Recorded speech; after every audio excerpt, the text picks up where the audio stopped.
मंगळवेढा तालुका काँग्रेस कमिटीतर्फे विजय दिवस उत्साहात साजरा। मंगळवेढा तालुका काँग्रेस कमिटीच्या वतीने तालुका अध्यक्ष प्रशांत साळे यांच्या मार्गदर्शनाखाली युवक तालुका अध्यक्ष ॲडव्होकेट रविकिरण कोळेकर, युवक शहराध्यक्ष मनोज माळे यांनी कार्यकर्त्यांच्या उपस्थितीत विजय दिवस उत्साहात साजरा केला। यावेळी ओबीसी तालुका अध्यक्ष पांडुरंग माळी, अजय आदाटे, नितीन ढगे, नागनाथ ढगे, शहाजी कांबळे आदी उपस्थित होते। काँग्रेसच्या ज्येष्ठ नेत्या स्वर्गीय इंदिरा गांधी पंतप्रधान असताना भारताने पाकिस्तानवर विजय मिळवित पाकिस्तानचे 2 तुकडे करीत बांगलादेशची सन 1971 साली निर्मिती केली होती। या घटनेला 53 वर्षे पूर्ण होत आहेत। भारत विरुद्ध पाकिस्तान युद्धात पाकिस्तानला हरवून बांगलादेशची निर्मिती करण्यात आली। हा दिवस म्हणजे 16 डिसेंबर होय। हा दिवस विजय दिवस म्हणून दरवर्षी देशात साजरा केला जातो। यावेळी या संदर्भात युवक पदाधिकाऱ्यांनी दिली ही प्रतिक्रिया।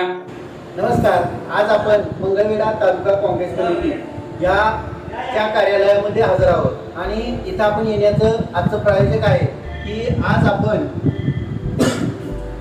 भारताचा विजय दिवस साजरा करत आहोत। हा भारताचा विजय दिवस म्हणजे काय तर आपल्या सर्वांना माहीत असेल की इंदिरा गांधी ह्या पंतप्रधान होत्या आणि इंदिरा गांधी पंतप्रधान असताना 1971 साली आपण भारताने ही पाकिस्तान आणि बांगलादेशची फाळणी केली आणि पाकिस्तान आणि बांगलादेशची फाळणी करून आज आपण हा दिवस साजरा करत आहोत।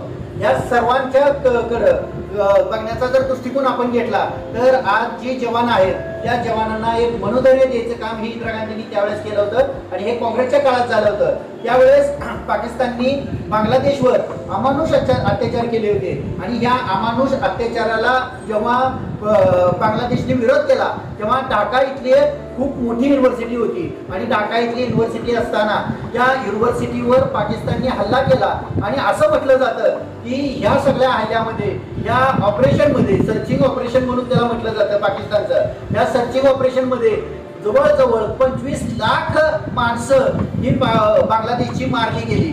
याचा एक जर तुम्हाला गोष्ट सांगायची म्हटली तर पाकिस्तान आणि बांगलादेश हे दोन्हीही मुस्लिम बहुल राष्ट्र आहेत, पण यांच्यामध्ये कुठल्याही पद्धतीचा जात, कुठल्याही पद्धतीचं सणवार उत्सव साजरे करण्याचे वेगवेगळ्या पद्धतीमध्ये इथं साजरे केले जातात आणि ह्या जेव्हा साजरे केले जातात तेव्हा सगळ्यात मोठी जी गोष्ट आहे ती बॅरिस्टर जिना माउंटबॅटन आणि पंडित जवाहरलाल नेहरू यांच्यामध्ये करार झाल्यानंतर पाकिस्तानमध्ये बांगलादेश विलीन केलं गेलं होतं आणि भारताने त्याच्या संमती दिली होती, असा एक करार झाला होता। परंतु जेव्हा जिनांनी 1 ते 2 वेळा तिथं जाऊन त्यांना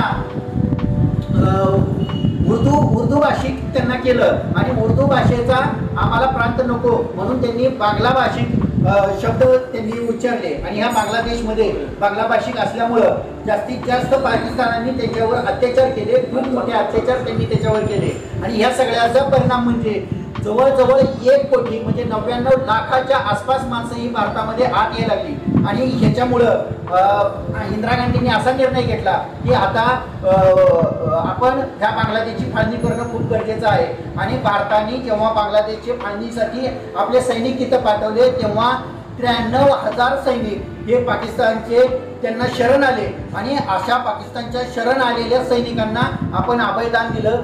साजरा करत आहोत जे त्यावेळच्या स्वर्गीय पंतप्रधान इंदिरा गांधी यांच्या नेतृत्वाखाली जे त्यांनी कणखरपणे नेतृत्व केलं आणि त्याच्या नेतृत्वामुळे आपल्या भारतीय सैनिकांनी जे पाकिस्तानचे जे त्यांचं नाक दाबून त्या ठिकाणी त्यांचं बांगलादेशाला वेगळं केलं आणि पाकिस्तानला त्या ठिकाणी जेरीस आणलं, त्यांचं कणखर नेतृत्वाखाली आपल्या भारतीय सैनिकांनी खूप मोठं चांगलं कार्य केलं। ते सैनिकांना आपल्या भारतीय सैनिकांनी पकडून ठेवलं होतं, त्यांना अभय दिलं। ते नेतृत्व इंदिरा गांधींचं कणखर नेतृत्व असल्यामुळं ते शक्य झालं। त्यामुळे आणि भारतीय सैनिकांचं मनोधैर्य वाढवण्याचं काम त्यांनी केलं, भारतीय सैनिकांच्या मध्ये सुद्धा त्यांनी जोश भरण्याचं काम केलं। त्या भारतीय सैनिकांचं या ठिकाणी आपण या विजयाच्या दिवशी त्यांना कोटी कोटी नमन करून त्यांचा आजचा हा विजय दिवस आपण या ठिकाणी साजरा करत आहोत।